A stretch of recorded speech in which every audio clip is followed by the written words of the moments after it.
एक किसान का जीवन बेहद ही कठिन और दुखों से भरा रहता है।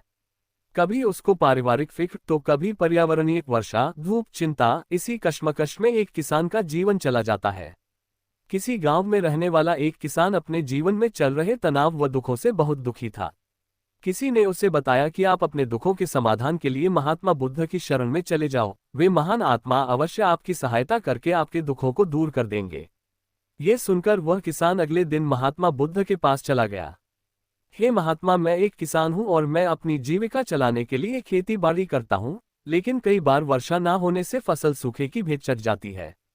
किसान ने आगे कहा कि मैं एक विवाहित पुरुष हूँ, मेरी पत्नी मेरा ख्याल रखती है और मैं उससे बहुत प्रेम करता हूँ, लेकिन कभी कभी वह मुझे परेशान करती है जिससे मुझे लगता है कि मैं उससे अब ऊब चुका हूँ और वह मेरे जीवन में ना होती तो कितना अच्छा होता। भगवान बुद्ध उस किसान की बातों को ध्यानपूर्वक सुनते रहे। किसान ने आगे बताया कि मेरे बच्चे भी हैं और वे बहुत अच्छे हैं, लेकिन कभी कभी जब वह मेरा कहना नहीं मानते तो उस समय मुझे क्रोध आता है और सोचने लग जाता हूँ कि जैसे यह मेरे बच्चे हो ही ना। किसान लगातार अपने दुखों को बुद्ध से बताता गया, लेकिन महात्मा बुद्ध ने बीच में एक शब्द भी नहीं बोला। अंत में जब किसान के पास कोई समस्या नहीं रही तो वह चुप हो गया और मन हल्का करके बुद्ध के जवाब की प्रतीक्षा करने लगा। किसान अब बस उनके जवाब का इंतजार करता रहा। अंत में जब किसान का सब्र फूटा तो ऊंची आवाज में उसने भगवान बुद्ध से कहा, क्या आप मेरी समस्याओं का समाधान नहीं करेंगे? मैं तुम्हारी किसी भी प्रकार की कोई सहायता नहीं कर सकता। बुद्ध ने उत्तर दिया। किसान को ये सुनकर तो कुछ देर खुद के कानों पर यकीन नहीं हुआ। ये आप क्या कह रहे हैं? लोगों ने कहा कि आप सभी के दुखों का समाधान करते हैं, तो क्या आप मेरे दुखों का निवारण नहीं करेंगे? बुद्ध ने कहा, सभी के जीवन में कठिनाइयां होती हैं, तुम्हारे जीवन में ऐसी कोई कठिनाइयां नहीं है जिनका मैं समाधान करूं। ये कठिनाइयां तो सभी के जीवन में आती हैं। ये तो विधि का विधान है, कभी मनुष्य सुखी होता है तो कभी दुखी, कभी उसे पराये अपने लगते हैं तो कभी वह अपनों को पराया समझने लग जाता है। ये जीवन चक्र है जिससे कोई नहीं निकल सकता।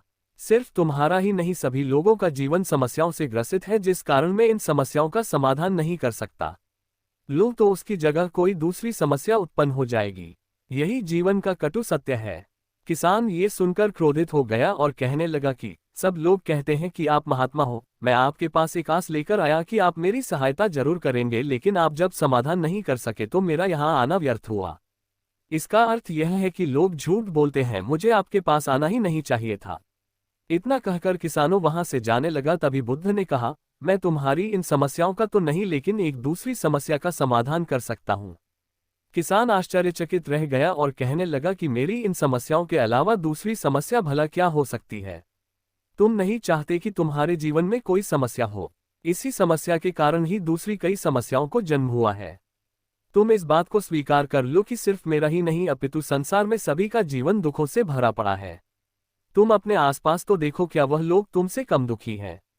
तुम्हें अपना दुख बड़ा लगता है और जो लोग तुम्हारे आसपास हैं उनको अपना दुख। इस दुनिया में सभी को अपना दुख बड़ा लगता है, चाहे छोटा हो या बड़ा, लेकिन जिसके साथ हो रहा है उसको बड़ा ही लग रहा है।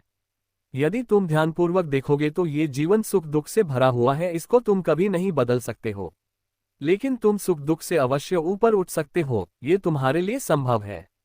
लेकिन सुख और दुख का हम पर कोई प्रभाव न पड़े ऐसी व्यवस्था हम कर सकते हैं। सुख दुख के आने से हमें विचलित नहीं होना बल्कि धैर्य से सामना करना है।